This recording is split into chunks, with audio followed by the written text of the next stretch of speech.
Ini top 6 warna baju raya trending tahun 2025 untuk anda pilih. Saya dah repost untuk dapatkan idea warna tema tahun ni. Pertama, warna olive green. Olive green ni campuran warna hijau dan kuning dengan sedikit unsur kelabu atau hitam. Banyak warna kulit boleh masuk dengan warna ni. Kedua, warna royal blue. Anda boleh jadi macam golongan bangsawan kalau pakai colour ni sebab nama royal blue diberikan sempena Ratu Charlotte masa akhir abad ke-18. Ketiga, warna burgundy. Warna merah gelap ni trending tahun ni sebab warnanya bagi efek sophisticated dan mewah kepada pemakai. Keempat, warna lilac. Lilac adalah warna ungu yang lebih terang, lembut dan feminin. Kalau pakai dengan pasangan, memang nampak romantik, lembut dan sweet.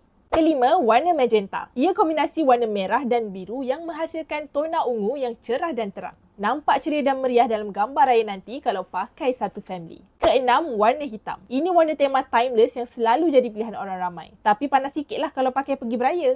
Best kan top 6 warna trending tahun 2025? Baju raya anda warna apa tahun ni? Jomlah share sikit dekat komen. Follow Extra.my di semua media platform untuk info terkini, sahih dan terperinci setiap hari.